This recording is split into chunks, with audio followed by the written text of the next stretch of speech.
السلام علیکم ملګرو. ټیلینار کمپنی بندیږي. دا خبره ډیره زیاته خوره ده چې ټیلینار کمپنی بندیږي. ټیلینار پاکستان کې سرویس بندي، د هغې نقصان کیږي، واپس روان دي. نو د سیمونو سره موږ څه کوو؟ او ټیلینار سره یو غټ سوال دا دی چې د ټیلینار ایزي پیسه سرویس ډیر زیات په پاکستان کې چلیږي. نو دې سره به څه کوو؟ هر کس پکې زیاتې پیسې هم پرتې دي، سینډینګ کوي، ریسیوینګ کوي او ډیر زیات کاروبار پې چلی. نو دا به څه کوو؟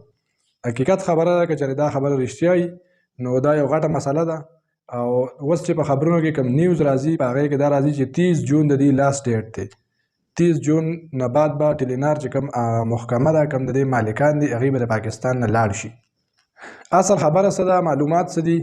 معلومات ته زه درکومه. زما چې کوم پیژنګلو ملګري دي هغوی ته هسې هم دا زما معلومات شته چې زه د ټیلینار کمپنو والا سره، دا ټولو کمپنو والا چې کوم دي سره زموږ ډېره رابطه ده. زموږ دوکان هم د خپل د ایزي پیسه، جی اس کیش وغیره د سیمونو کار هم موږ کوو. نو موږ ته د دې معلومات زیات راځي چې یاره اصل حقیقت څه دی.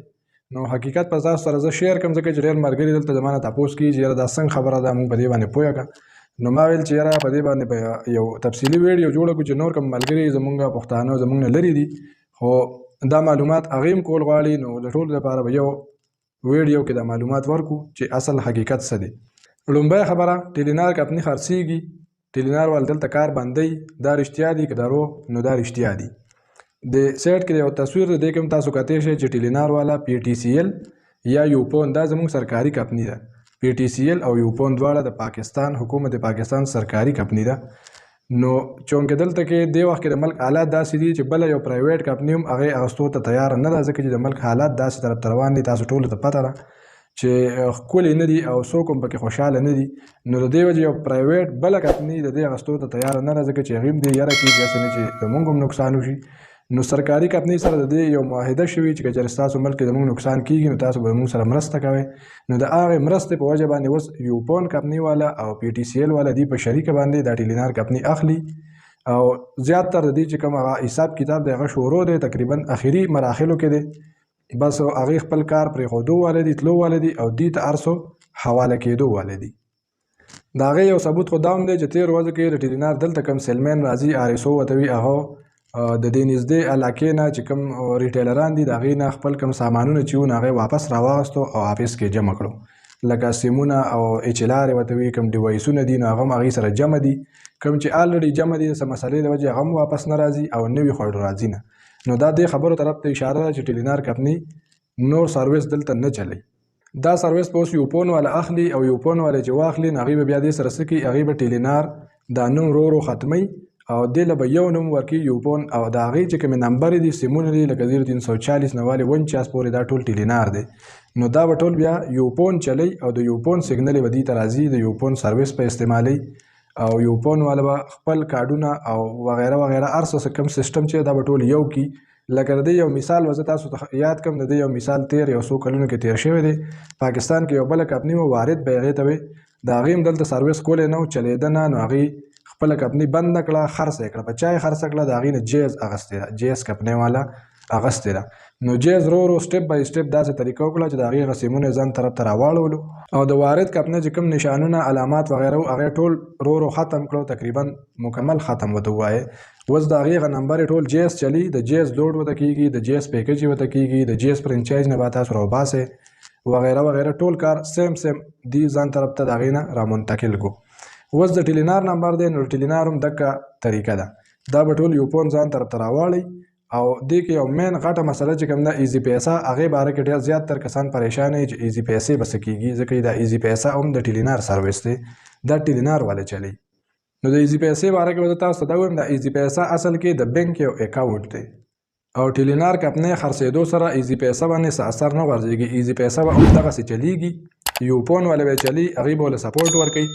کیدای شي بعضې لږ ورځو کې معمولي د دې په نیټورک کې لږه مسله راشي، ځکه چې سیټینګ چینج کېږي، خو مستقل طور باندې داسې نشي کېدی چې دا مکمل دی بس کریش شي او هر څه دا سیمونه چا سره موبایلو کې دي دا به بیکاره شي. ایزي پیسه کې چا پیسې دي دا به بیکاره شي، روکې به شي. نه، بالکل نه، داسې خبره بالکل نشته. په زړه کې دا شک شوبه وانه چوئ. ټیلینار کمپني خرڅېږي، دا څه ناشنا خبره نه ده. کمپنۍ خرڅېږي، څوک یې خرڅي څوک یې اخلي، دا یو کاروبار دی.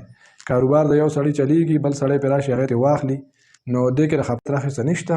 کیدای شي یو لږ ټایم لا نیټورک باندې ساسر وغورځېږي، خو پاکستان کې خاص هم نیټورک نن سبا داسې دي سره بجلی حالات د لاسه سره موجوده حکومت د لاپروايۍ د لاسه حالات اسم خراب دي، نو معمولي کیدای شي لږ غونډه پرخ دی کې راشي، خو نور د یارې ترخې څه خبره نشته. کنورټینګ کیږي، پروسس به هغې ته کیږي، نو په دې کې به سروځې لګي، لږ مشکلات به وي، خو بیا به خپل ځای له هر څه راشي. سیمونه بلې کمپنۍ ته اړول چې یاره بلې ته یې واړو، یا یې پیسه مونږ بنده کړو، جی اس کې شروع کړو یا بل شروع کړو، دا هسې فضول خبرې دي. دې کې د یارې ترخ هېڅ نشته. خپل سیمونه استعمالوئ، ښه باقاعدګۍ سره استعمالوئ، څنګه چې تاسو مخکې استعمالول، هېڅ خطره پکې نشته، نه ستاسو نمبر خرابېږي، نه ستاسو هېڅ پیسه خرابېږي. دا په پاکستان کې مخکې هم شوي، تاسو ته پته وه. پاکټل یو کمپنۍ وه، هغه تللې وه، بیا وارد کمپنۍ لړه، اوس دې ځي، نو بله کمپنۍ به یې واخلي. په دې کې د یارې ترخې څه نشته. خپل سیمونه استعمالوئ، سروس استعمالوئ، ایزي پیسه هم چلوئ، او د خفقان او یا د دغه پکې څه نشته، کار به چلیږي ښه برابر. او د دې باره کې دغه نیوز تر اوسه پورې چې کوم دي 30 جون دې له لاست ډیټ ورکړی، 30 جون پورې به دي خپل سیسټم هغې ته حواله کوي. هغې نه بعد به بیا یوپون والا په خپل ترتیب سره چلی، او د هرې کمپنۍ دا کوشش وي چې موږ یو ښه سروس ورکړو. نو امید لرم چې یوپون کیدای شي د ټیلینار نه ښه سروس ورکړي، ښه بهتري پکې راولي، ځکه چې یوپون زموږ یو سرکاري کمپنۍ ده او د هغې پیدا هم که موږ هغه استعمالو، نو پیدا یې زموږ ملک ته ځي. نو په دې باندې خفه کېږئ مه، بلکې دا د خوشحالۍ خبره ده چې د بار ملک نه یو کمپنۍ زموږ سرکاري ته حواله کېږي، نو که هغې دې کې بهتري راوسته، نو دا د ملکو ډېره زیاته پیدا ده. تر اوسه پورې ټیلینار باره کې دغه معلومات چې تاسو له ما درکړو، که مخکې څه نوې نیوز په دې کې رالو، څه نوې چینجز رالو، چې یا دا خرڅېدل پاتې شو یا بل څه بدلون راغی، نو ټیم سره به تاسو ته مونږ خبر درکو. تر اوسه پورې دغه معلوماتو کوم چې ما تاسو له درکړو، امید لرم چې ویډیو به ستاسو خوښه شوي. ویډیو لایک کړئ، ملګرو سره یې شیر کړئ، که د فیسبوک نه ګورئ، که د یوټیوب نه ګورئ، چینل سبسکرایب کړئ، که د چا څه سوال وي کمنټس کې تپوس وکړئ. والسلام.